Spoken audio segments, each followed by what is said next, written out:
इस दुनिया में आप चाहे कितना ही चालाकी लगा लीजिए, लेकिन भगवान के दरबार में कोई चालाकी किसी की चलने वाली नहीं है।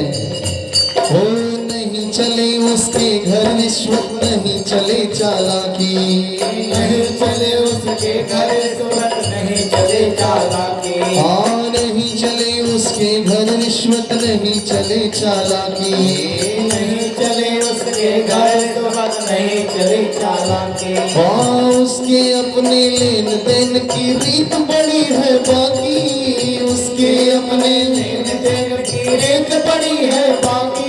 और पुण्य का बेड़ा पार करे वो, पुण्य का बेड़ा पार करे, पापी का नाम डुबाता मेरे भगवत के दरबार में सब लोगों की माता, मेरे मालिक के दरबार में सब लोगों का माता। मेरे प्रभु जी के दरबार में सब लोगों की माता, मेरे मालिक के दरबार में सब लोगों का माता।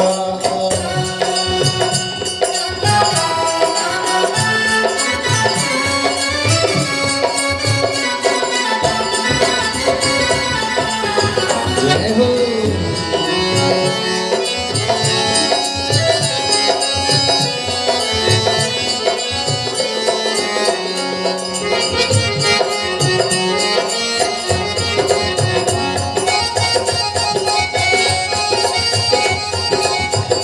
इसीलिए अंतिम लाइन में कहना है, अरे अच्छी करनी करियो लाला, करम न करियो काला, अच्छी करियो लाला, करम करियो ना काला। हाँ अच्छी करनी करियो लाला, करम न करियो काला, अच्छी करनी करियो लाला, करम करियो काला। हाँ देख रहा है लाख आँख से तुझको ऊपर वाला, देख रहा है लाख आँख से तुझको ऊपर वाला।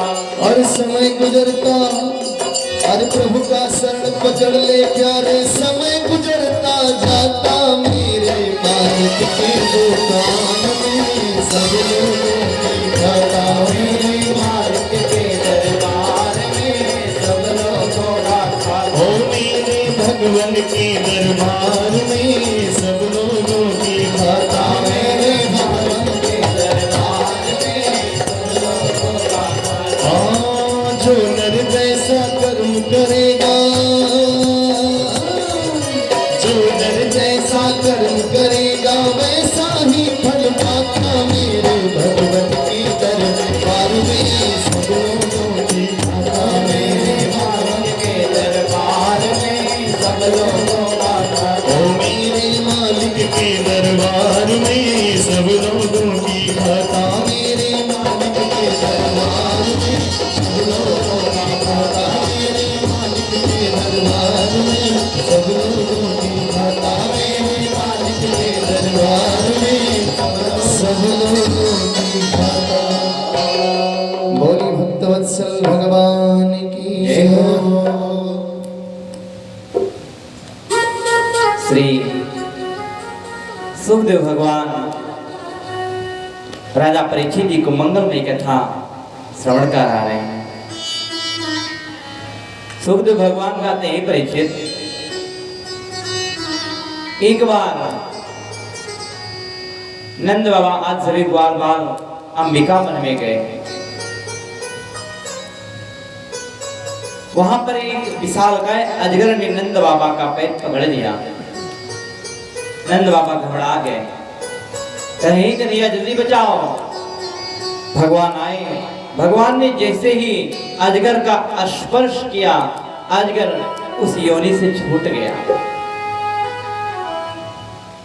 भगवान को प्रणाम किया है, हे प्रभु आपने बड़ी कृपा की, मैं श्राप और अजगर हो चुका था। एक बार हमने अष्टावक्र महात्मा आ रहे थे, उनका स्वरूप देखा तो किसी प्रकार चल पा रहे थे टेढ़े मेढ़े, तो हमको हंसी आ गई। मेरा नाम सुदर्शन है।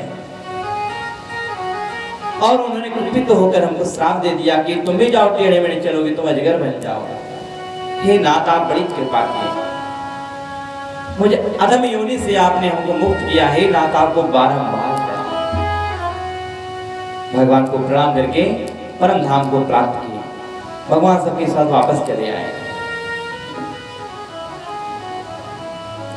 एक दिन सभी ग्वाल बाल भगवान से कहने के कन्हैया, मैंने सुना है तू भगवान है, क्या सही है? भगवान कहने, किसने कहा भगवान हम हैं? ग्वाल बाल कहने, कन्हैया तेरी लीला ही ऐसी है। तो छोटा सा था, गर्ग मुनि आए थे, उन्होंने कुछ निर्देश किया था कि कोई साधारण बालक नहीं है, लेकिन जितनी तुम्हारी लीलाएं हम दर्शन करते हैं उससे लगता है कि तुम भगवान हो। भगवान ने कहा, अच्छा हम कौन सी लीला कर दिए, आप लोगों की दृष्टि में भगवान बन गए? ग्वाल बाल कहने, कन्हैया बस यही देखो, 6 दिन के थे, पूतना को मार डाले, ठीक 3 महीने के भी नहीं हुए, ऋणावर्त शटासुर कहां तक गिनाए जाए, बकासुर अघासुर जितने भी असुर आए सबको शूरधाम पठा दिए। हे कन्हैया, और हम सबने देखा कि 7 कोष में विशालकाय गोवर्धन पर्वत उठाना तो दूर, कोई उसको हिला भी नहीं सकता, लेकिन तुमने 7 दिनों तक अपनी छोटी सी उंगली पर धारण कर दी। हो ना हो तुम भगवान हो। भगवान का, अच्छा यही बात है, तब तुम तो लोग कुछ नहीं जानते। जानते हो, जब हम गोवर्धन पर्वत के पास पहुंचे थे तो प्रणाम हम लोग भी किए थे, तो गोवर्धन बाबा हमको कान में एक मंत्र बताए थे, इसी मंत्र को पढ़ लो और जो भी तुमको देखेगा सारा बल तुम्हारे अंदर आ जाएगा। इसीलिए मैं जब पर्वत उठाने के लिए आगे बढ़ा, तुम सभी लोग हमको देख रहे थे बड़े प्रेम से, तो सबकी जो बल है ना सब हमारे अंदर आ गए, इसलिए मैंने गोवर्धन उठा लिया, अन्यथा मैं कहाँ उठा पाता। ग्वाल बाल ने, अच्छा अब समझे आपकी चतुराई। वारे कन्हैया, वाले माखन चुराते थे, मटकी फोड़ देते, आप बल भी चुराने लगे हो, अच्छी बात है। भगवान मुस्कुराने लगे। अच्छा ये बताओ ग्वाल बालों, अगर हम सचमुच भगवान हो तो क्या चाहते हो हमसे? यदि भगवान बन जाएं तो हमसे क्या चाहोगे? ग्वाल बाल का लेकिन यार ज्यादा कुछ नहीं, तेरे बैकुंठ धाम को दर्शन करना है बस। एक बार बैकुंठ धाम का हमें दर्शन करा दे, होता कैसा है? भगवान ने कहा, अच्छा बस इतनी सी बात, चलो हमारे साथ। ब्रह्मकुंड में डुबकी लगाए सभी ग्वाल बाल भगवान के साथ, और जब निकले तो सीधे बैकुंठ धाम में। वहां पर वो लोग देखे कि भगवान नारायण शेष शैया पर विराजमान है। भोलेनाथ, ब्रह्मा जी, सभी देवी देवताओं की स्तुति कर रहे हैं संस्कृत में। जितने भी द्वारपाल हैं, सेवक है, सब भगवान को प्रणाम कर रहे हैं, संस्कृत में स्तुति कर रहे हैं। ग्वाल बाल पहुंचे, कहने भैया राम राम। द्वारपाल कुछ नहीं बोले। ग्वाल बाल कहने भैया को राम राम, जय श्री कृष्ण। आप लोग कब से यहां से हैं? अब चूंकि भगवान के पास संस्कृत समझने वाले, हिंदी कहां समझेंगे, ब्रज भाषा, कुछ नहीं बोले। ग्वाल बालों को बड़ा ठटा लगा कि यहाँ की भाषा हम नहीं समझ पा रहे, हमारी भाषा ये नहीं समझ पा रहे हैं। कहले कन्हैया, मैं देख रहा हूँ जैसे तेरी सूरत सुंदर सी है, वैसे ही वहां पे जो लेटे हैं शिष्य भरपूर उसकी सूरत है, ये कैसा लीला है? भगवान ने कहा, कुछ नहीं, हम सब उन्हीं को तो अंश हैं, इसलिए जैसे उनकी कृपा वैसे हमारी कृपा। ग्वाल बाल का कन्हैया सुनो, हमको यहाँ एक पल भी नहीं रहना, इससे अच्छा हमारे वृंदावन ही है। कम से कम हम प्रेम से जैसे कृष्ण बोल तो सकते हैं, आप ना कोई समझे ना कोई बोले, ऐसे बैकुंठ धाम को पाकर हम क्या करेंगे? ले चलो हम यहाँ से, ये नहीं ठीक है। भगवान सबको वापस ले आए। तो जो भगवान के भक्त होते हैं, भगवान की भक्ति चाहते हैं, बैकुंठ धाम भी उनके लिए तुच्छ होता है, बेकार होता है। ऐसे ग्वाल बालों के साथ भगवान की सुंदर लीलाएं हुई। एक दिन नंद बाबा रात्रि काल में ही उठ गए और सोचे सुबह हो गई, जाके जमुना जी में स्नान करने लगे। मध्य रात्रि थी तो जल के देवता हैं वरुण जी, उनके कुछ सैनिक आए, उनको पकड़ कर ले गए नंद बाबा को और कैद कर दिए। भगवान ढूंढे बाबा कहाँ गए। जब ध्यान लगाए तो पता चला कि वरुण लोक में हैं। भगवान पहुंच गए वरुण लोक। वरुण जी जब भगवान को देखे खूब प्रणाम किए, हे नाथ आपने बड़ी कृपा की, आप इस दास पर कृपा करने के लिए यहाँ पधारे नाथ। खूब पूजा अर्चना की, खूब माला पहनाए।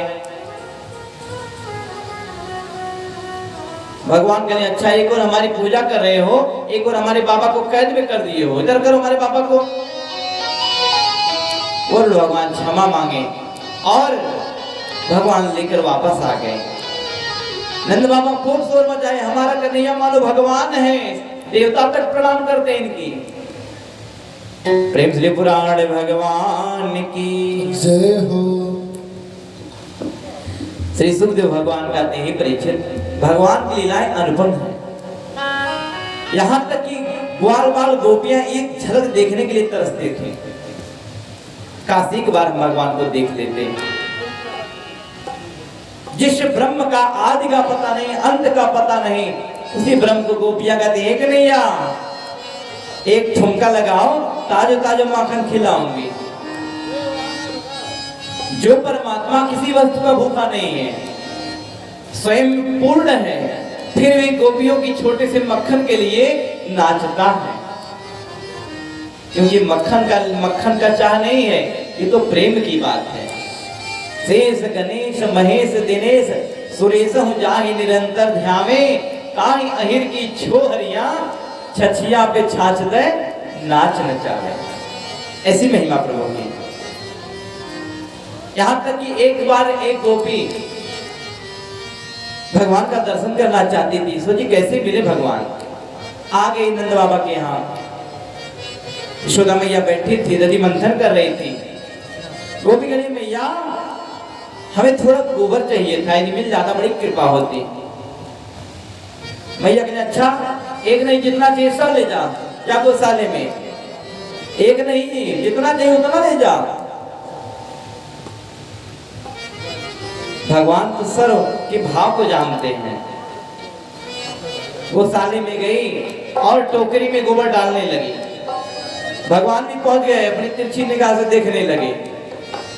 अब भगवान के सुंदर स्वरूप को देखते देखते इतना मुग्ध हो गई कि गोबर इधर से डाल रही है टोकरी में और भगवान को देख रही है। धीरे धीरे टोकरी एकदम भर गई, उठाने में समस्या होने लगी। तो कहने कन्हैया थोड़ा हाथ लगा दे, उठ जाए। भगवान ने कहा ऐसे हम हाथ नहीं लगाएंगे, तुम्हारे घर जाते मक्खन बिल्कुल नहीं देती, खुद सताती हो हमें, ऐसे हाथ लगा दे न करें किसी के। गोपी कहने अच्छा कन्हैया मान जाओ मेरी बात, एक गोला में मक्खन का दूंगी, निक हाथ लगा दे। भगवान ने कहा ठीक है, जैसा पक्का रहा, आ रहा हूं। भगवान पहुंच गए, हाथ से उठाए।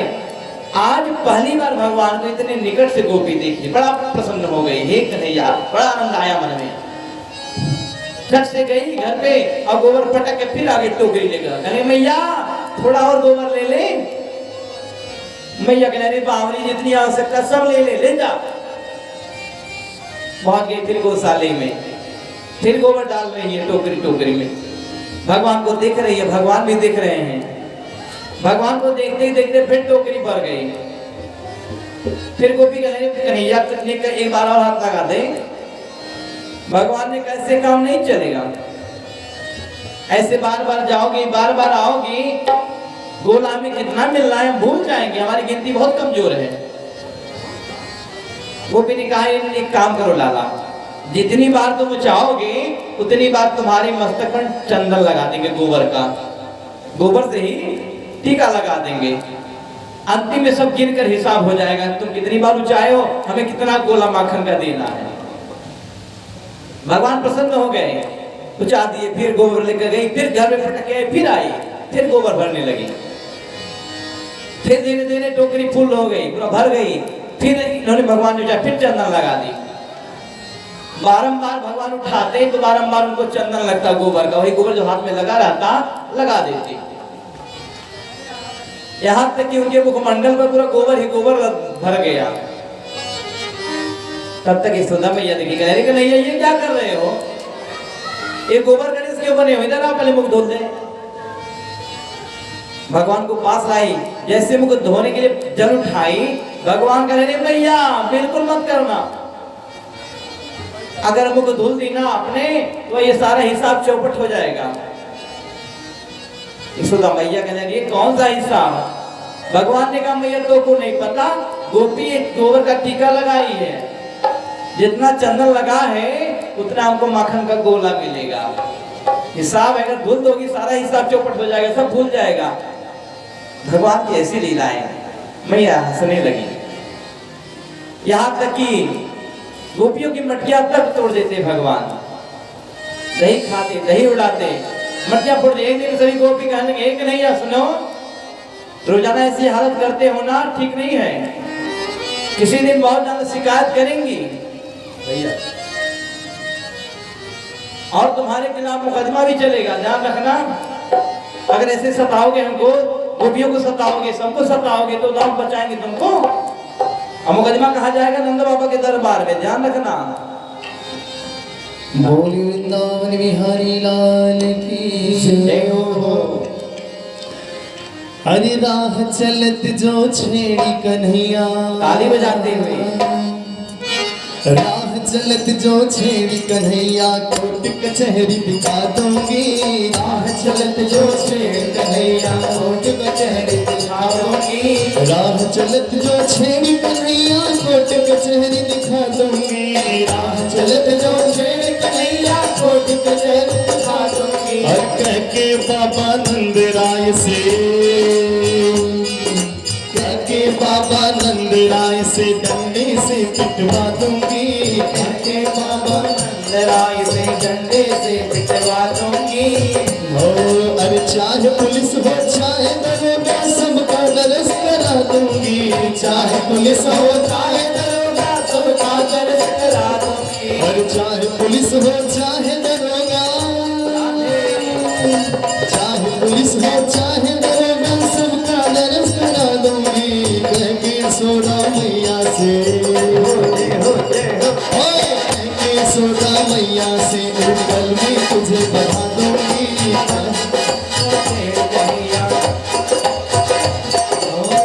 चलत जो छेड़ी कन्हैया,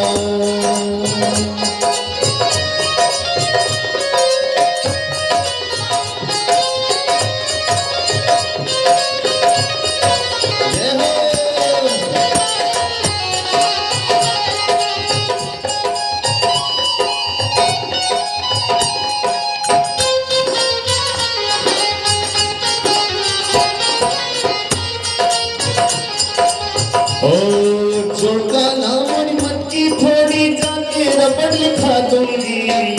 नाम और मटकी फोड़ी जाके रबड़ लिखा दूंगी।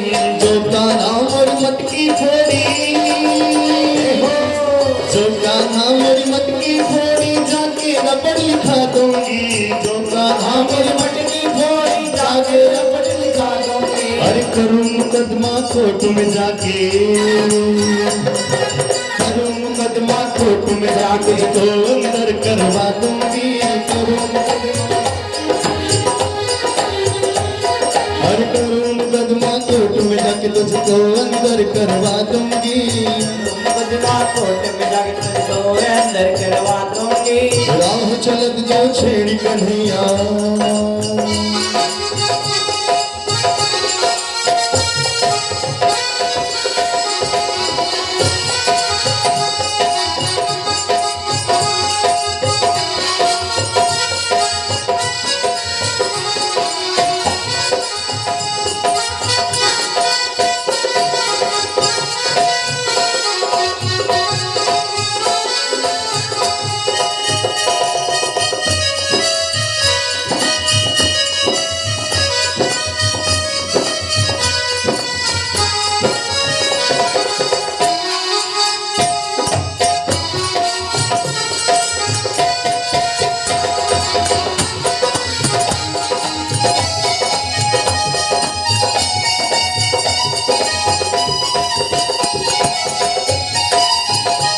और ब्रजगोपियां कहती हैं कन्हैया अगर तो तू चीर छुड़ाएगा ना आगे से ऐसा किया तो ठीक नहीं होगा। जमुना पे जो चीर चुराया तुझको सबक सिखा दूंगी। जमुना पे जो चीर चुराया तुझको सबक सिखा दूंगी। और जमुना पे जो चीर चुराया, जमुना पे जो चीर चुराया तुझको सबक सिखा दूंगी। दफा 457 में, ओ दफा 457 में आजीवन जेल करा दूंगी। आजीवन जेल करा दूंगी। राह चलत जो छेड़ी कन्हैया, राह चलत जो छेड़ी कन्हैया कोर्ट कचहरी दिखा दूंगी। राह चलत जो छेड़ी कन्हैया कोर्ट कचहरी दिखा दूंगी।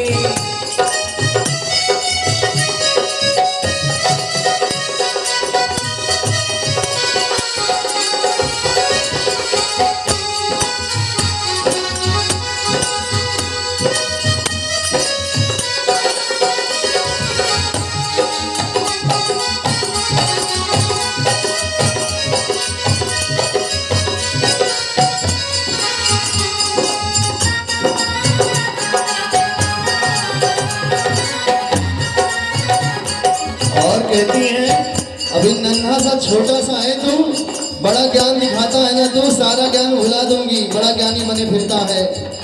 हाँ कृष्ण मोहन जो तू ना सुधरा सारा ज्ञान भुला दूंगी। कृष्ण मोहन जो तू ना सुधरा सारा ज्ञान भुला दूंगी। अरे कृष्ण मोहन जो तू ना सुधरा, कृष्ण मोहन जो तू ना सुधरा सारा ज्ञान भुला दूंगी।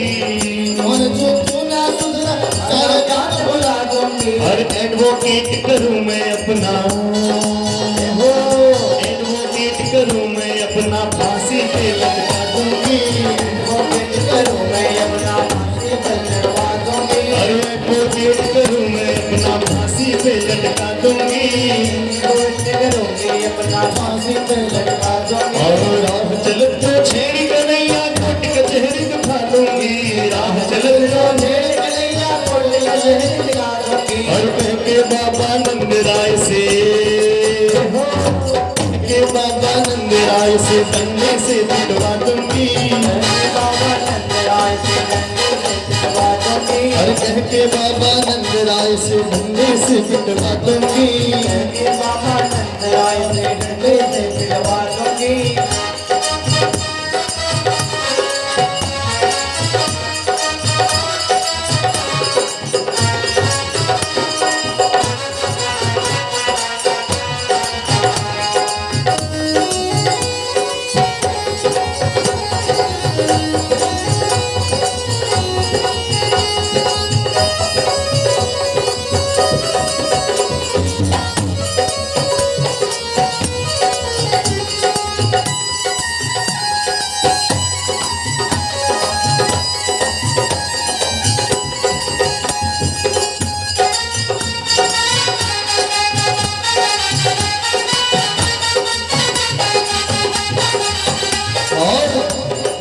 गोपियों को इतनी बात जब सुना भगवान ने, कहा है गोपियों बहुत बढ़ बढ़ के बोल रही हो तुम। अरे तुम क्या मेरा जेल करवाओगी? अरे तुम क्या जेल कराए मेरा, मैं तो जेल में जन्मा था। तुम क्या जेल कराए तो मेरा जेल में जन्मा था। और तुम क्या जेल कराए मेरा, तुम क्या जेल कराए मेरा, मैं खुद जेल में जन्मा था। तुम क्या जेल कराए मेरा, मैं खुद जेल में जन्मा था। और तोड़ ताड़ के जेल के ताले, तोड़ ताड़ के जेल के ताले पल में बाहर आऊंगा।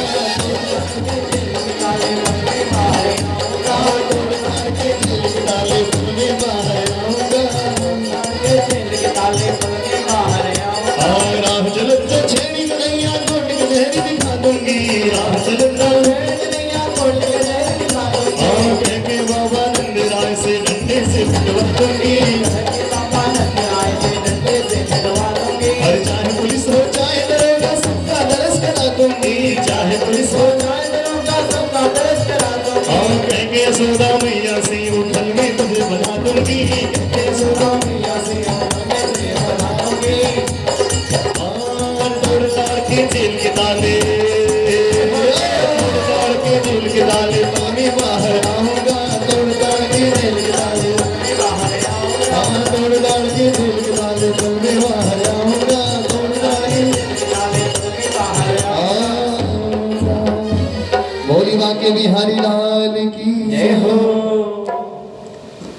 प्रेम से वृंदावन बिहारी लाल की जय हो।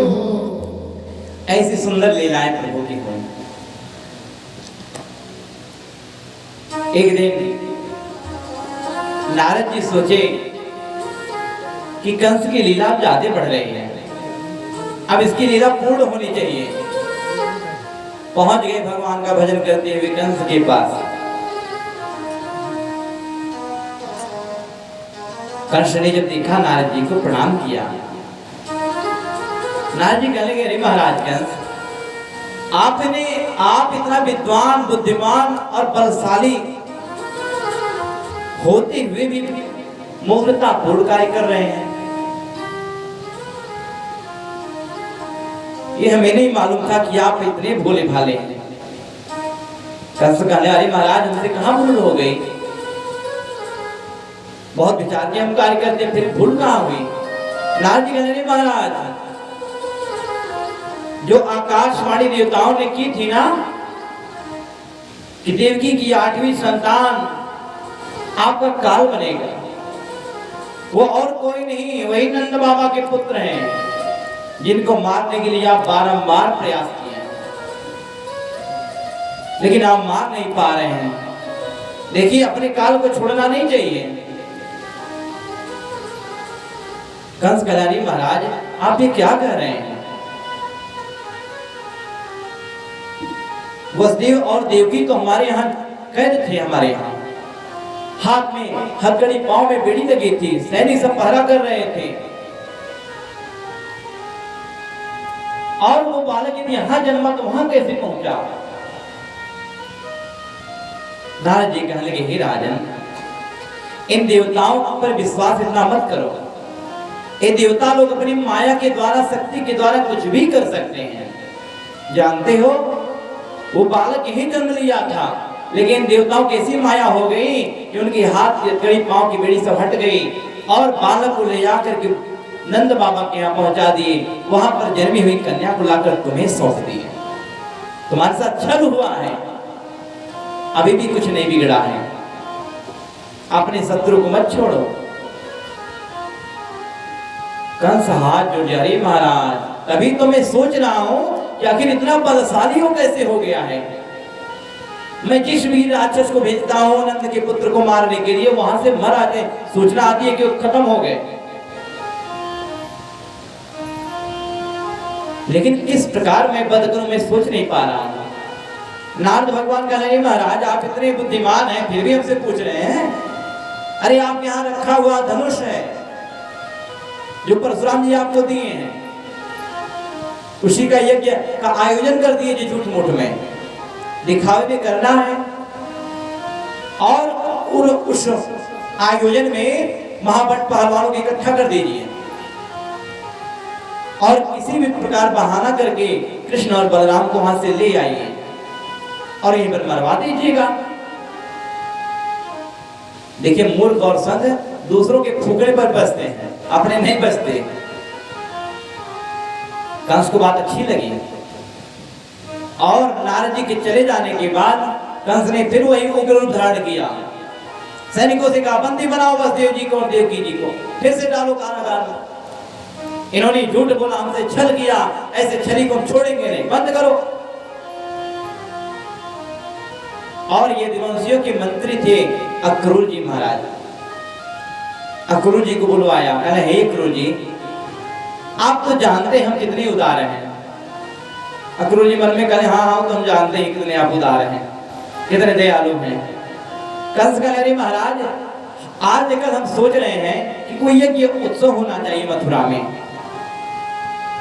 क्योंकि यज्ञ पूजा पाठ होने से हर प्रकार से सबका कल्याण होता है, प्रजा का कल्याण होता है, परिवार का कल्याण होता है। तो हम सोच रहे हैं कि यज्ञ हो जाए, धनुष यज्ञ।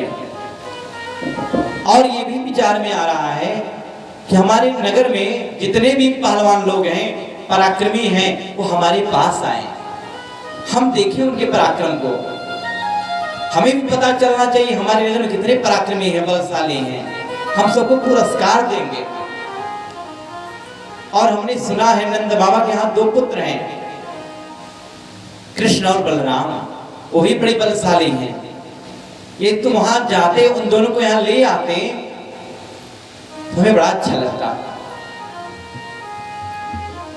अक्रूर जी कहने देखो महाराज, हमें क्यों भेज रहे, वहां पे अन्य लोग हैं, किसी और को भेज दीजिए,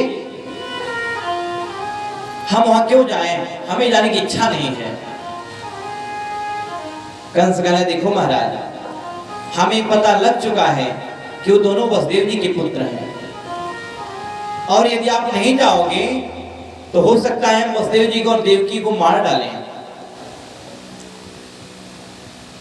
और नंद बाबा तुम पर विश्वास भी करेंगे, और किसी हम सैनिक को भेजेंगे तो लोग नहीं भेजेंगे साथ में, लेकिन तुम पर विश्वास करेंगे से तुम जाओ, केवल हमारी आज्ञा मान करके, राज आज्ञा है, पालन करना अनिवार्य है, अन्यथा मृत्यु दंड मिलेगा। अक्रूर जी बेचारे घबरा गए कि मेरी मृत्यु हुई कोई बात नहीं, लेकिन वसुदेव जी मारे जाएंगे। अनमने मन से रथ पर सवार हुए चलने लगे। कंस ने भी झूठ मूठ का प्रचार कर दिया, हमारे यहाँ धनुष यज्ञ का आयोजन हुआ है, और कुछ विद्वानों को बुलाया, धनुष की पूजा पाठ कराने लगा। अक्रूर जी अनमने मन से उन्हें चाहते हुए भी चले। मथुरा से वृंदावन की दूरी ज्यादा नहीं है, कोई पैदल भी जाए तब भी 4 घंटे पहुंच जाएगा, लेकिन अक्रूर जी चले सुबह और पहुंचे शाम को।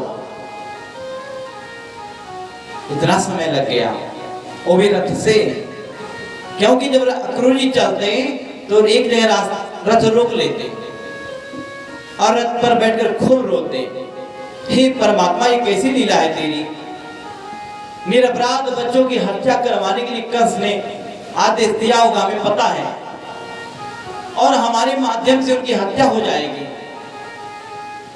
निरपराध बच्चे मारे जाएंगे, अच्छी बात नहीं, हे परमात्मा कैसी लीला तेरी है।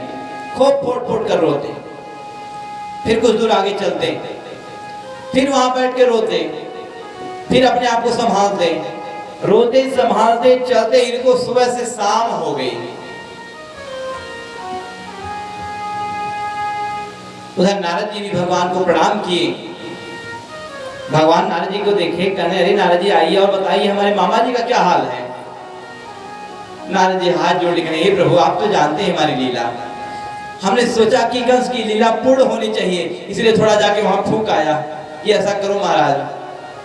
प्रभु हमें आपका भविष्य पूरा ज्ञात है, आपके द्वारा कंस मारा जाएगा, आप जरासंध जैसे राजाओं को हरा देंगे, उनका वध भी होगा, अनेक राजाओं को परास्त करते करते द्वारकाधीश सरकार आप बनेंगे, सुंदर आपका विवाह होगा, हे नाथ आपकी लीला आप ही जानो। नारद जी प्रणाम के अंदर ध्यान हो गए।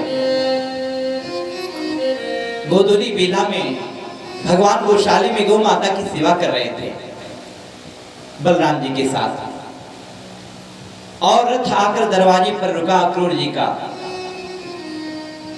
भगवान को जैसे अक्रूर जी देखे रथ से कूद पड़े और जाकर के भगवान के चरणों में लिपट गए, हे कन्हैया हमें क्षमा कर दे, तो परम परमात्मा है लोग कहते हैं, हमें क्षमा कर दे, हम तुझे लेने आए हैं, कृष्ण ने यही आदेश दिया है। भगवान कहने हे चाचा जी आपसे एक निवेदन है, आप भीतर चल के ये मत कहिएगा कि कंस ने हमको लेने के लिए भेजा है, अभी तो उत्सव देखने के बहाने के उद्देश्य से कहिएगा, तभी बाबा भेजेंगे, तो नहीं भेजेंगे। अक्रूर जी अंदर गए, नंद बाबा देखे बड़े खुश हुए, आओ अक्रूर जी आओ, आपका स्वागत है, खूब सेवा हुई है अक्रूर जी की। भोजन पानी जब भोजन आदि से निवृत्त हो गए, विश्राम के लिए पहुंचे, नंद बाबा पहुंचे, कहने हे अक्रूर जी और बताइए क्या समाचार है। हे अक्रूर जी मथुरा का हाल पूछना ही बेकार है, क्योंकि जब तक कंस रूपी कैंसर विद्यमान है वहां पे ना, तब तक कोई कुशल से नहीं रह सकता। हे अक्रूर जी फिर भी बताइए हमारे यदुवंशी कैसे हैं, सूरसेन जी कैसे हैं, उग्रसेन जी कैसे हैं, देवकी भाभी कैसी हैं, वसुदेव जी कैसे हैं, सारे यदुवंशी कैसे हैं। हे क्रूर जी, और कंस की विचारधारा के क्या हाल है, किसी को और सता रहा है कि नहीं सता रहा है। अक्रूर जी कहने लगे, हे महाराज, हे नंद बाबा, आपको प्रणाम। हे बाबा, आप तो सब जानते हैं कि जब तक कंस यहाँ विद्यमान है तब तक किसी का कल्याण संभव नहीं है। लेकिन हमें लग रहा है कि आजकल कंस की बुद्धि कुछ बदल रही है। नंद बाबा पूछने, अरे कौन सी बुद्धि, किस प्रकार बदल रही है, हमें बताइए। क्योंकि उसकी जो प्रवृत्ति है राक्षसों की है, मां नहीं मात पिता नहीं देवा, साधुन सन करवावे सेवा।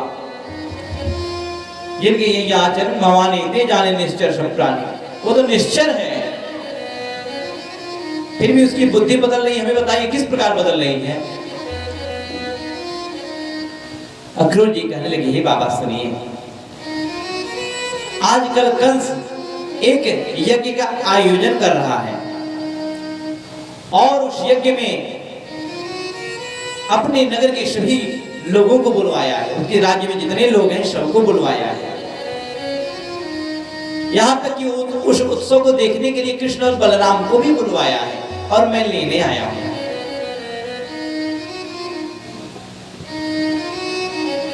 आप हमें भेज दें, कृष्ण और बलराम को हमारे साथ आप भेज दें। नंद बाबा की आंखों से आंसू बहने लगा। कहने लगे, हे क्रूर जी, आप भी क्या कह रहे हैं। आप हमारे यदि प्राणों को मांगते ना तो हमें एक क्षण भी विलंब बिना किए दे देते। आप हमारी धन संपदा मांगते, हम एक क्षण बिना विचार किए दे देते, सब कुछ सौंप देते। लेकिन आप जो मांग रहे हो प्राण से भी अधिक प्रिय हमारे कन्हैया। और मैं कंस के स्वभाव को अच्छे से जानता हूं, बड़ा निर्दयी है। हो ना हो कुछ षड्यंत्र उसके मन में चल रहा है। जब से हमारे कन्हैया का जन्म हुआ है आए दिन कुछ न कुछ राक्षसों भेजता रहता है। कभी पूतना आती है, कभी अघासुर आता है, कभी बकासुर आता है, कभी तृणावर्त आता है, कभी शक्रासुर आता है। कहां तक गिनाई जाए। और हमें ये विश्वास नहीं हो रहा है कि कंस की बुद्धि बदल रही है। हम नहीं भेजेंगे। आप चाहे जाके कंस से कह दें कि महाराज नंद बाबा नहीं भेज रहे हैं, चाहे कंस हमको प्राणदंड क्यों ना दे दे, लेकिन हम नहीं भेजेंगे। चाहे कुछ भी परिस्थिति आ जाए हम नहीं भेजेंगे। अक्रूर जी कहने लगे, हे बाबा, यदि वसुदेव जी का आदेश हो तब, यदि वो कहते कि भेज दो हमारे पुत्रों को तब। नंद बाबा कह रहे, देखो हमारे पुत्र पर उनका कैसा अधिकार, कन्हैया हमारा पुत्र है और एक पुत्र पर उसके पिता का अधिकार होता है, किसी का नहीं होता। वो किस प्रकार कह सकते हैं कि भेज दो। अक्रूर जी कहने लगे, बाबा आपको शायद पता नहीं है, कृष्ण अवधि का पुत्र है, देवकी की 8वीं संतान, जो देवताओं ने आकाशवाणी की थी कंस को मारने के उद्देश्य से, ये वही कृष्ण है।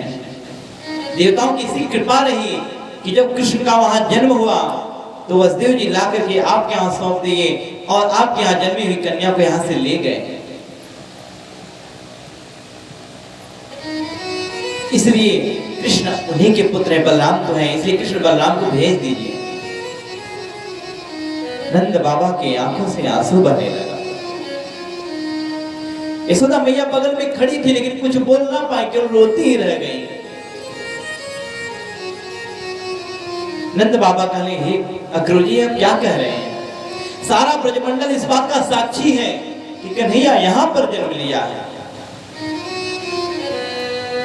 एक एक दिन उसको मैंने पढ़ता देखा, कभी मैया के साथ खेलते, कभी ग्वाल बालों के साथ खेलते, कभी पालने में सोए। हम स्वयं उसके सुंदर उत्सव को मनाए। कन्हैया तो हमारा पुत्र है ना, आप कह रहे हैं वसुदेव का पुत्र है, हमें विश्वास नहीं पड़ रहा है। अक्रूर जी समझाएगा, देखो बाबा मेरी बात सत्य है, मैं झूठ नहीं बोल रहा हूं। कृष्ण वसुदेव जी का ही पुत्र है और कृष्ण और बलराम को चाहिए कि अपने पिता की रक्षा करें, हमारे साथ भेज दो बाबा। नंद बाबा कहने अच्छा ठीक है,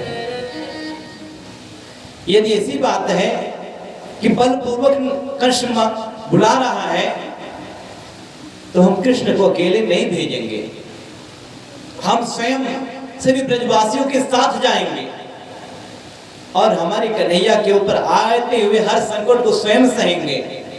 हमारे प्राण निकलने के बाद हमारे कन्हैया पर कोई संकट आएगा, सबको ढिढोरा पिटवा दी रात्रि में ही कि सुबह सबको चलना है, ब्रजवासियों को तैयार हो जाओ अपना अपना हथियार लेकर के, जो भी जिसके पास रहे, सब लोग चलेंगे मथुरा में।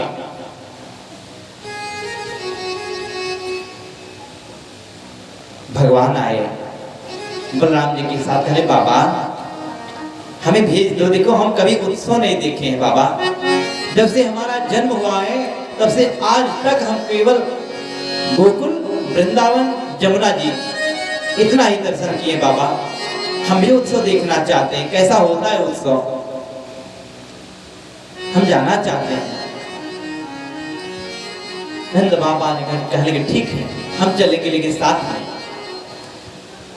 धीरे धीरे यह बात पूरे ब्रजमंडल में फैल गई कि मथुरा से अक्रूर जी आए हैं और कृष्ण और बलराम को ले जाने के लिए।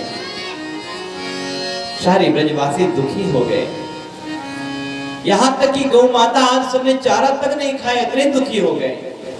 हिता नहीं तो पशु पक्षी जाना, सब लोग दुखी हो गए। रात भर नंद बाबा यशोदा मैया रोती रही।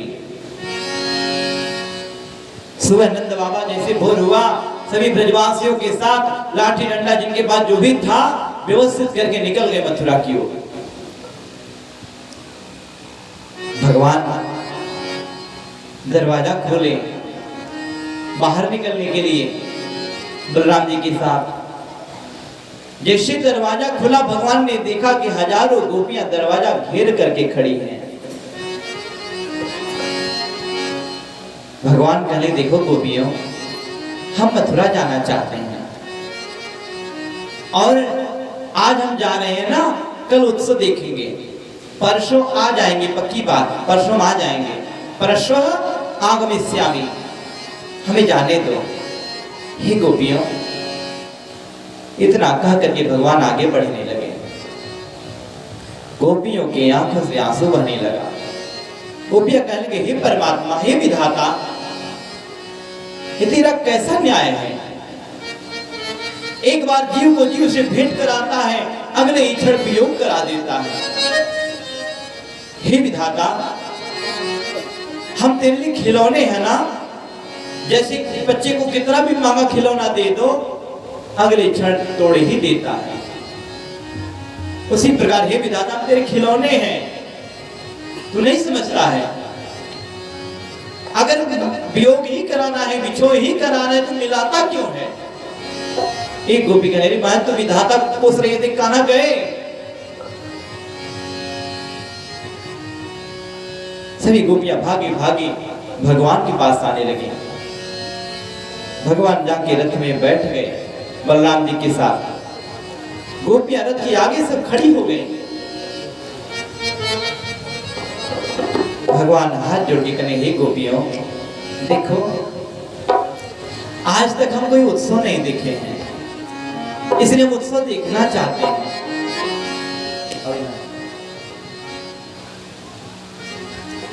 हमारी बात मानो, हमें जाने दो। देखो हम आज तक कहीं नहीं गए, केवल गोकुल, वृंदावन, मथुरा जाने के लिए तत्पर हैं। मथुरा में एक सुंदर धनुष यज्ञ हो रहा है और हमारे बाबा साथ में भी हैं, जा रहे हैं, निकल गए हो। और मैं वचन देता हूं कि आज जा रहा हूं उत्सव देखने के लिए, कल उत्सव देखूंगा, परसों आ जाऊंगा, हमें जाने दो। गोपियों की आंखों से आंसू बन, कुछ बोल ना पाए। सोचने लगे कि हमारे प्राण वल्लभ को इसी भी प्रसन्नता है, हमसे दूर जाने में इनको प्रसन्नता हो रही है, हम नहीं रोकेंगे। रथ धीरे धीरे जैसे आगे बढ़ा, तब तक पीछे से आवाज आई, रथ रुको तो सही, लेकिन एक क्षण रथ रोक दो तो सही, नेक रथ रुको तो सही। भगवान देखिए पीछे कौन, तो देखिए मैया यशोदा गिरती पड़ती रोती बिलखती भगवान के लिए दौड़ रही थी, आ रही थी। भगवान देखिए मैया आ रही है, दोनों भाई रथ से कूद पड़े और दौड़ करके जाकर के मैया से गोदी से लिपट कर खूब रोने लगे। मैया भी रोने लगी। यशोदा जी कहने लगी, हे लाला, मोको तो आज पता चला है कि तू मेरा लाला नहीं, तू मेरा पुत्र नहीं है। हे कन्हैया, बचपन से लेकर आज तक मैंने तुझ पर कितना अत्याचार किया, न जाने कितनी बार सताया, लेकिन मुझको तो आज पता चल तू मेरा पुत्र नहीं है, देवकी का पुत्र है। मैंने क्या नहीं किया, तुझ पर कितना अत्याचार नहीं किया, एक माखन के लिए, छोटे से मक्खन के लिए तुझे उखल से बांध दिया। एक नहीं हो सके तो ये बात भूल जाना, कभी याद मत रखना कि मैया क्या कर दी हमारे लिए, जरा सी मक्खन के लिए हमको उखल से बांधते। हो सके तो ये बात भूल जाना, कभी याद मत करना कि मैया भी कितनी अत्याचारी है, कितनी हमको सताई, क्योंकि ये सब मैंने जो भी किया अपना पुत्र मानकर किया है, हमको पता नहीं था कि तुम मेरा पुत्र नहीं है। भगवान रोने लगे। भगवान कहने, मैया मैं एक बार शायद सारे संसार को भूल जाऊं, सारे ब्रह्मांड को भूल जाऊं, लेकिन ये बात भूलने लायक नहीं है। जिस ब्रह्म का आदि का पता नहीं, अंत का पता नहीं, रूप का पता नहीं, बिनु पग चले सुने बिनु गाना, कर बिन करे करम विधि नाना, जिसका कोई स्वरूप नहीं है, ऐसे परमात्मा को तूने उखल में बांध दिया प्रेम रूपी रस्सियों में। ये भूलने लायक नहीं है, अपने प्रेम रूपी रस्सी में तूने बांध लिया। मैया रोने लगी। भगवान समझा करके रथ में आके बैठे, रथ धीरे धीरे चलने लगा। गोपियों की आंखों से आंसू बहने लगे, यहाँ तक कि गौ माता चिड़िया आज सब रो रहे हैं, हिता नहीं तो बस सब रो रहे हैं, कोई नहीं इसके साथ। गोपियां कहते हैं, हे कागा, आज हमारे प्राण वल्लभ हमको छोड़कर जा रहे हैं, हो सकता है मेरा प्राण उनके बिना नहीं रहे, हो सकता है मैं एक पल भी जीवित ना रहूं, हो सकता है ये शरीर तुम्हारे काम आ जाए, खाने की योग्य। हे कागा, अगर मेरा शरीर छूट जाए और शरीर तुमको खाने का अवसर मिले, क्योंकि जब हमारे प्राण चले जा रहे हैं तो शरीर जीवित नहीं रहेगा, खत्म। तो सारा शरीर के एक एक मांस खा लेना, एक एक हड्डी को निचोड़ लेना, लेकिन इन आंखों को मत खाना, क्योंकि इन आंखों में अभी भी गोविंद मिलन की आस है। कागा ये तन खाइयो, चुन चुन चुगियो मांस, पर ये नैन मत खाइयो, मोहि गोविंद मिलन की आस। रोते नहीं हो गया, एक तुझ संप्रीत कैसी है, तुझ संप्रीत लगाई देख कितना करोगे। तुझ संग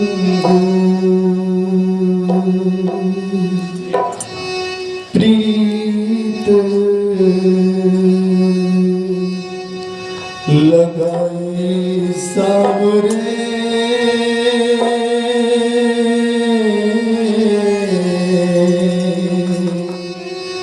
तुझ संग प्रीत लगाई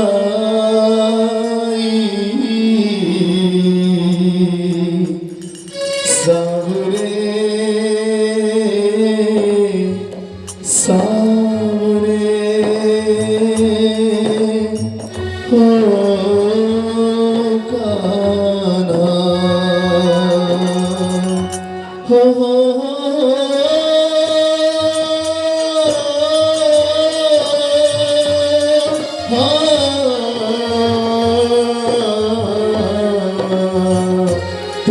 संग प्रीत लगाई सावरे सावरे सावरे ओ कान्हा तुझ संग प्रीत लगाई सावरे सावरे सावरे ओ कान्हा हाय बेदर्दी हाय बेदर्दी हाय बेदर्दी हाय बेदर्दी तुझ संग प्रीत लगाई सावरे सावरे सावरे ओ कान्हा हाय बेदर्दी हाय बेदर्दी तुझ संग प्रीत लगाई सावरे सावरे सावरे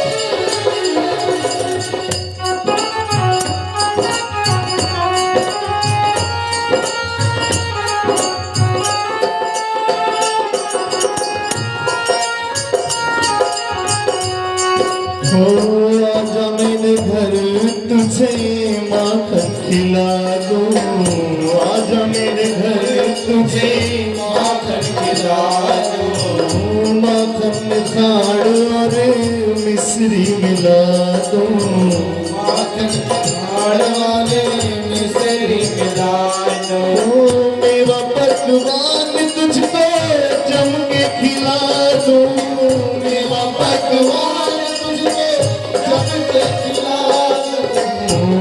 कोई मुझको है भाया सावरी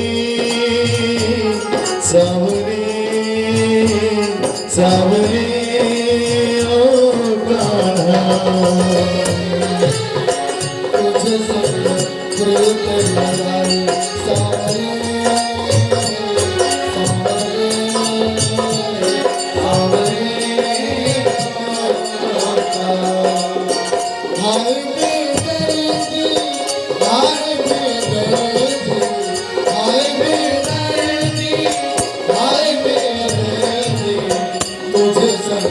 प्रीत लगाई सावरे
तूने मुझे चोरी से अपना बनाया मुझे चोरी से अपना बनाया प्रेम की राहों पे चलना सिखाया प्रेम की राहों पे चलना सिखाया दुख और सुख में जीना बताया दुख और सुख में जीना बताया मैं हूँ कुछ पे वारी सावरे सावरे सावरे ओ कान्हा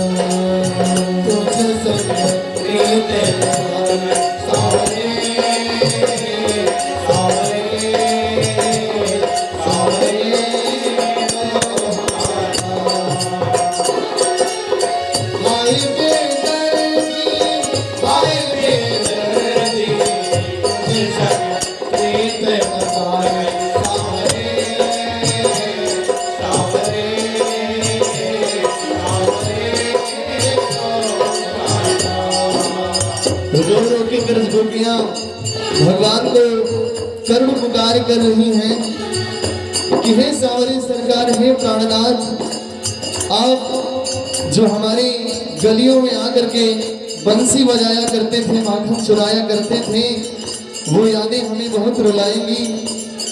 हो जब तू गलियों में बंसी बजाता था, जब तू गलियों में बंसी बजाता था, राधिका का नाम ले ले गीत गुनगुनाता था, राधिका का नाम ले ले गीत गुनगुनाता था। ओ जब तू गलियों में बंसी बजाता था, राधिका का नाम ले ले गीत गुनगुनाता था। गैया चराता और माखन चुराता था, गैया चराता और माखन चुराता था, ओ गैया चराता और माखन चुराता था। याद में हमको रुलाई सांवरे, सांवरे, सांवरे ओ कान्हा, कुछ संग प्रीत लगाई सांवरे, सांवरे, सांवरे ओ कान्हा।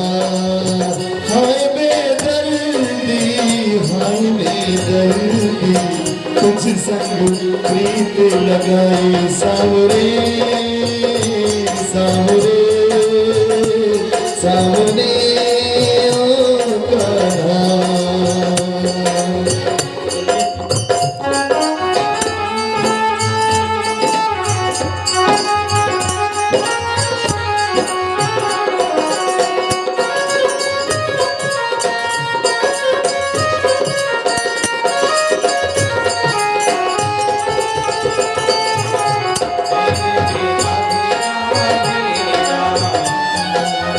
ओ शायरी, तेरे बिना भी क्या जीना, तेरे बिना भी क्या जीना। फूलों में कलियों में, सपनों की गलियों में, फूलों में कलियों में, सपनों की गलियों में, तेरे बिना कुछ कहना, तेरे बिना भी क्या जीना, तेरे बिना भी क्या जीना। ओ कान्हा रे, तेरे बिना भी क्या जीना,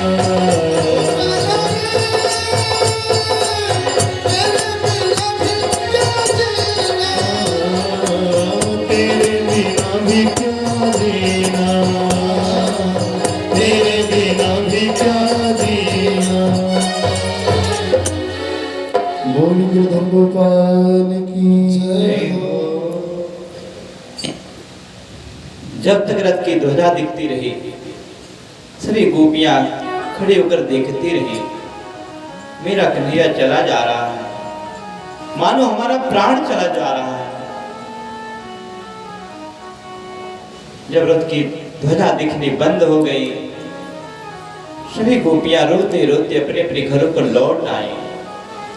मन में एक विश्वास था कि हमारा कन्हैया कभी झूठ नहीं बोलता है, यदि कहा है तो परसों जरूर आएगा। और प्रतीक्षा करने लगे। यशोदा माता भी लौट आई, रोते रोते विश्राम की। इधर क्रूर जी सोचने लगे कि हमसे बड़ा अपराध हो गया, इन ब्रजवासियों के प्राण को हम निकाल कर लेके चले आए। कि कृष्ण और बलराम ब्रजवासियों के प्राण हैं, हमसे बड़ा अपराध हो गया। अब हम जाएंगे, इनको ही उतार देते हैं, ले जाके पहुंचा देते हैं। कंस कह देंगे कंस हमें मार दो, लेकिन हम कृष्ण और बलराम को नहीं लाएंगे। बड़ी दुखी हो गए। जमुना जी के तट पर पहुंचे तो भगवान ने सोचा चाचा जी को हमारी ज्यादा चिंता हो रही है, इनको कुछ लीला दिखानी पड़ेगी। अक्रूर जी गए, रथ से उतर के जमुना जी में स्नान किए।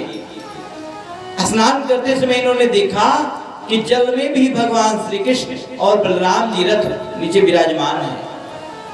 अक्रूर जी घबरा गए कि भगवान तो वहां है कि नहीं हमारे, तो यहाँ कैसे आ गए। उठ के देखे भगवान वहां विराजमान। फिर अगली डुबकी लगाए, फिर देखे भगवान श्री कृष्ण और बलराम जी वैसे बैठे हैं बिना रथ के। फिर घबरा गए, बाहर निकले, देखे भगवान श्री कृष्ण बलराम जी बाहर रथ पे बैठे हैं। फिर नीचे जब गए, डुबकी लगाई, फिर नीचे देखते हैं कि भगवान श्री कृष्ण शीश नाग पर विराजमान हैं और ब्रह्मा जी, विष्णु भगवान, शंकर जी, सभी देवी देवता, गंधर्व, किन्नर, सभी लोग भगवान की स्तुति कर रहे हैं वहां पर। जय जय सूर्य नायक जन सुखदायक प्रणत पाले भगवंता रोज जय हितकारी जय सुरारी मृत्यु सुतान प्रियकांता। धन्य सुर धरणी अद्भुत करनी मर्म न जाने कोई सो सहज निवारा दीन दयाला भगवतो स्नेह सोई। जय जय अविनाशी सब घटवासी व्यापक परमानंदा।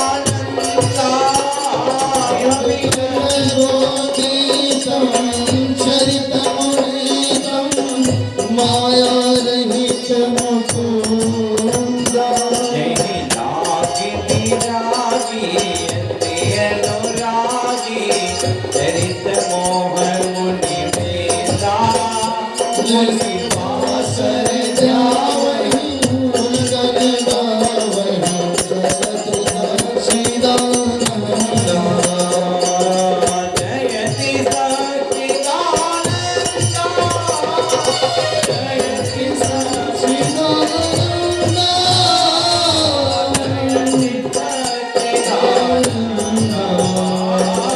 जयति सच्चिदानंद। प्रेम से पुराण भगवान की जय हो।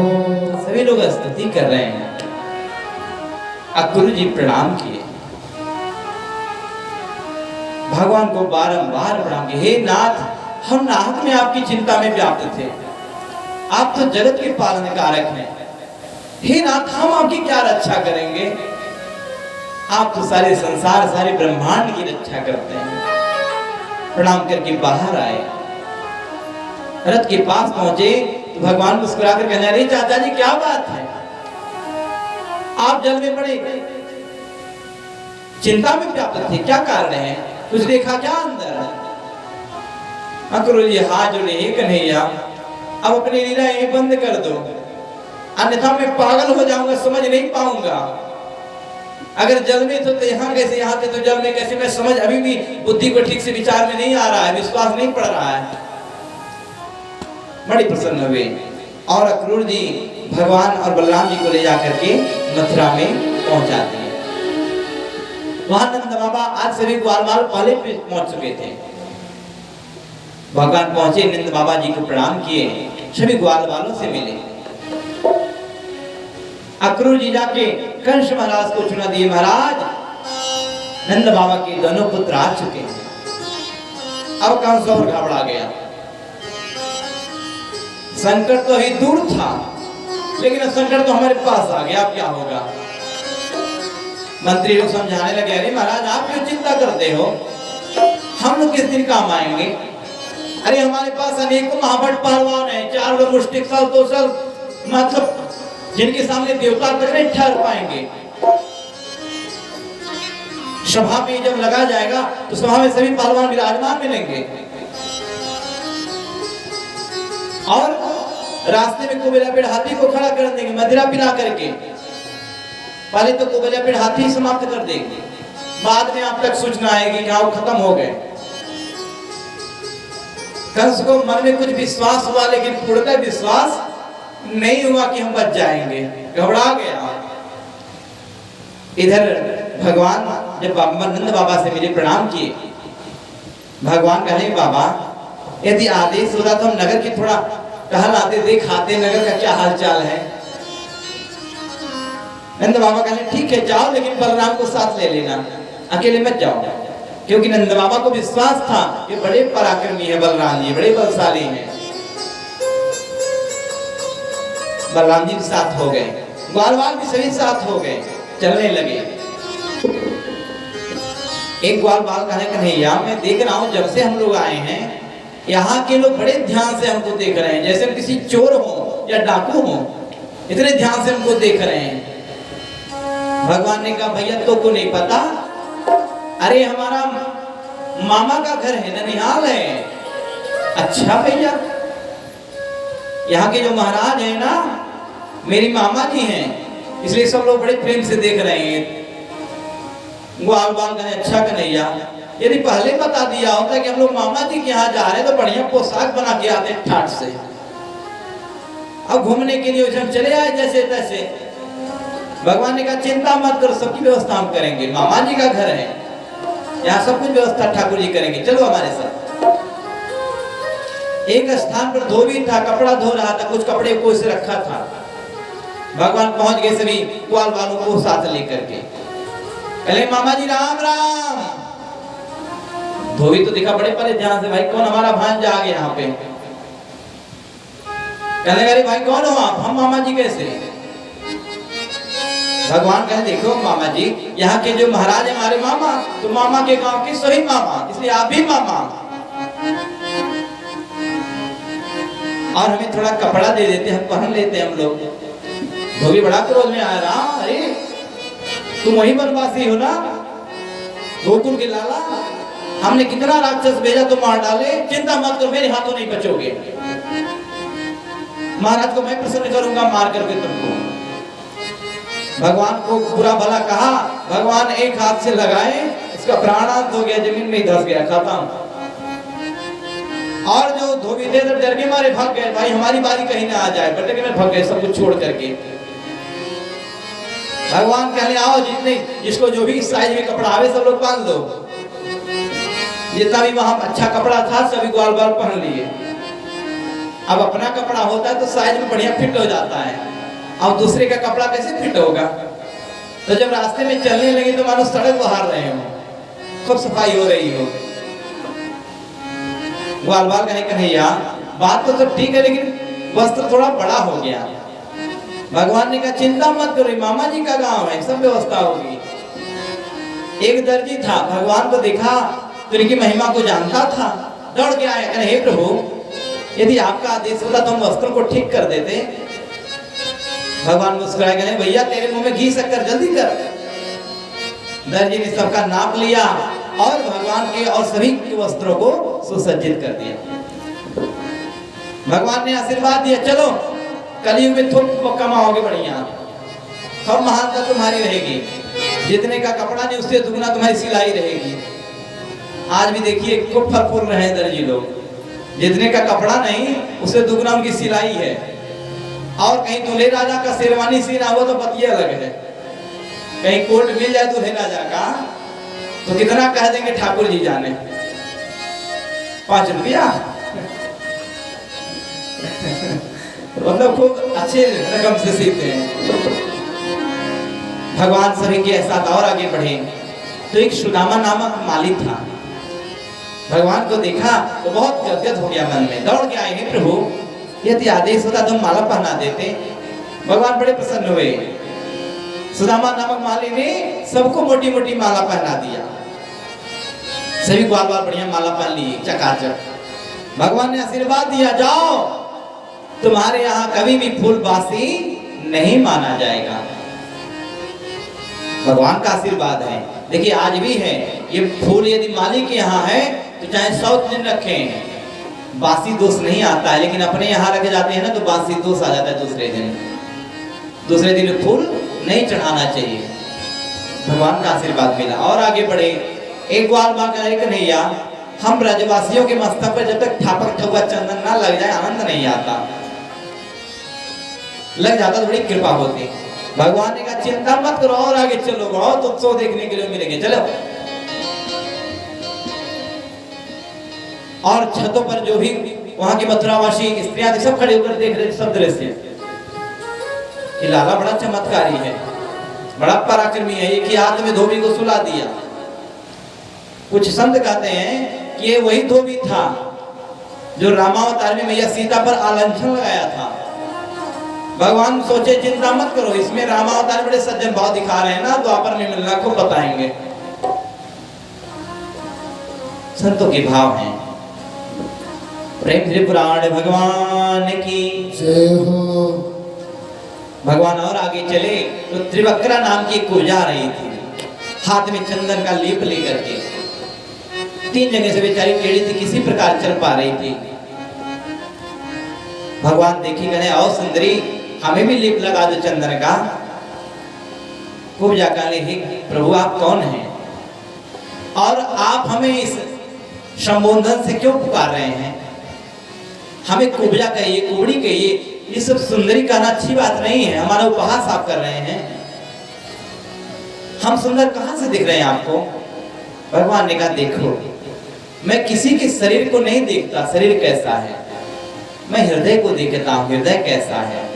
तुम्हारा हृदय अच्छा है, सुंदर है, इसलिए हमने सुंदरी आपको कहा। कुब्जा बहुत प्रसन्न हुई, कहेंगे प्रभु ऐसा लगता है मैं आपकी ही प्रतीक्षा अभी तक कर रही थी। हे नाथ, यदि आपका आदेश होता तो मैं चंदन लगा लेती। भगवान ने कहा ठीक है लगा दो। सबको चंदन लगाई। भगवान कहे इधर आओ, थोड़ा दवाई कर दें। अपने पैर से उसका पैर लगाए, दबाए, और एक हाथ से उसका मुख उठाए, एक हाथ जैसे कमर को सीधा करने के लिए हाथ बढ़ाए, एक ग्वाल बाल देर से करे कन्हैया ध्यान रखना वृंदावन नहीं है, मथुरा है, सावधान। भगवान मुस्कुराए, चलो चिंता मत करो, कोई बात नहीं। भगवान की ऐसी कृपा हुई, कुब्जा एकदम सुंदर हो गई, जो देखे देखता ही रह जाए, इतनी सुंदर हो गई। देखिए प्रजा का मत बदलते देरी नहीं लगता, जैसा शासन होता है उसे जय का जय घोष होता है। कल जो समाजवादी पार्टी जिंदाबाद कह रही थी, आज भाजपा कह रही जिंदाबाद। ये प्रजा है, कब बदल जाए कोई गारंटी नहीं। कल तक जो प्रजा कंस की जय घोष कर रही थी, महाराज कंस की जय, आज जब देखी कि कंस से भी बलवान आ गए हैं तो करिए भगवान श्री कृष्णचंद्र की जय, हमारे महाराज की जय। जय घोष बदल गया, खूब जय घोष किए लोग। भगवान और आगे गए तो एक स्थान पर धनुष यज्ञ का आयोजन चल रहा था, सुंदर जगह मंडप बनाया गया था।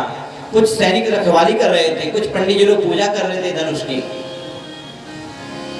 और वो धनुष भगवान भोलेनाथ का था, परशुराम जी कंस को दिए थे और कहे थे हे कंस, इस धनुष को कोई तोड़ नहीं सकता और जो तोड़ देगा वो तुमको छोड़ नहीं सकता, ध्यान रखना।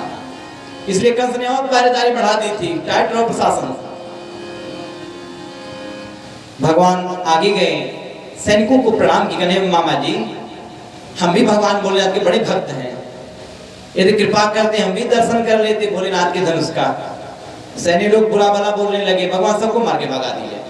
अंदर गए तो ब्राह्मणों ने विरोध किया तो बलराम जी हटा दिए सबको। धनुष के पास पहुंचे, प्रणाम किए, हे भोलेनाथ के पावन धनुष आपको बारंबार प्रणाम। और धनुष को जैसे उठाए, प्रत्यंचा चढ़ाने जैसे आगे रस्सी उठाए, धनुष दो खंड में टूट गया। प्रेम पुराण भगवान की जय हो। अब सभी सैनिक भागे भागे महाराज के पास पहुंचे, महाराज गजब हो गया। कंस और घबरा गया, क्योंकि आफत आ चुकी थी तो घबरा गया। और क्या हो गया जल्दी बताओ। सैनिक लोग कहते महाराज गड़बड़ हो गया, जिस धनुष को परशुराम जी ये दिए थे वो उसका कन्हैया ने तोड़ डाला। अब कंस की धड़कन तेज हो गई, बस बस बस बस। परशुराम जी बोले थे इस धनुष को कोई तोड़ नहीं सकता और जो तोड़ देगा तुमको छोड़ नहीं सकता। अब मेरा क्या होगा? हमने तो नारद जी की बातों में नाहक संकट मोल ले लिया, दूर था तभी ठीक था, नाहक बुला लिया और घबरा गया। मंत्री लोग समझा रहे महाराज घबराते क्यों हैं? अरे कुछ तो हम पर भरोसा कीजिए। कंस को खूब धैर्य धारण कराए शाम हो गई, सभी ग्वाल बाल नंद बाबा के पास वापस आ गए, भगवान भी आ गए। रात्रि में जब कंस स्वप्न देखा, सोया रात में, खूब भयानक भयानक स्वप्न देखने लगा। कभी देख रहा है कि मैं तेल में डुबाया जा रहा हूं, कभी देखा कि मेरा सर छिला जा रहा है, मुंडन किया जा रहा है, मेरे मुख में काली पोती जा रही है, कभी देखा कि मैं विचित्र अवस्था में भीगे वस्त्रों के साथ गधे पे बैठ के दक्षिण दिशा में जा रहा हूं। भयानक भयानक स्वप्न दिखने लगा। ये सब मृत्यु के चिन्ह है। जब मृत्यु उस समय निकट आ जाती है तो ऐसे स्वप्न आने लगते हैं। कंस घबरा गया। सुबह सभी मंत्रियों से कहा, देखो अपना सैन्य बल और बढ़ा दो, सुरक्षा और तगड़ी कर दो, ताकि हमारा प्राण बचा रहे। सुंदर रंगभूमि सजाई गई और उस रंगभूमि में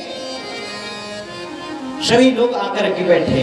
नंद बाबा, ग्वाल बाल सभी लोग आकर के रंगभूमि में बैठे बाहर। और मथुरा की सभी स्त्रियां भी पहुंची भगवान का दर्शन करने के लिए। सिद्ध योगी महात्मा लोग भी पहुंचे। सभी लोग उस सभा में विराजमान थे। पहलवान लोग रंगभूमि के बीच में थे। मल्ल युद्ध होने वाला था। बहुत बढ़िया बढ़िया अपना कुश्ती कर करके फिट थे। आए कब पटक दे उठा के। कहते कंस को, कंस सबसे ऊपर बैठा था जाके किनारे, ताकि वहां तक कोई न जा पावे। और उसके आगे कई सैनिकों की टोली लगाया था कि वहां से यहाँ जाए तो हम न छोड़ो, यहाँ से आए यहाँ मत छोड़ना, किसी प्रकार उन तक न पहुंच। सबसे ऊपर बैठा था। सब देव मंचन सुंदर सब विशाल खूब ऊपर। और जिस रास्ते से रंगभूमि में आया जाता, उस रास्ते पर कुबलियापीड़ हाथी को खड़ा कर दिया गया, जिसमें 10,000 हाथियों का बल था, मदिरा पिलवा करके। भगवान बलराम जी के साथ जब आने लगे तो रास्ते में कुबलियापीड़ हाथी खड़ा था। भगवान वहां से कहले, भैया महावत, आप हाथी को हटा ले, अंदर जाना चाहते हैं। महावत नहीं सुना, दूसरी ओर चला गया। कुबलियापीड़ हाथी भगवान को मारने के लिए आगे बढ़ा।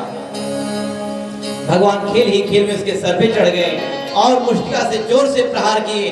कुबलियापीड़ हाथी का वहीं प्राणांत हो गया। प्रेम से प्राण भगवान की जय हो। और हाथी के दोनों दांत निकाल करके दोनों अपने अपने कंधे पर रख लिए। चले रंगभूमि में।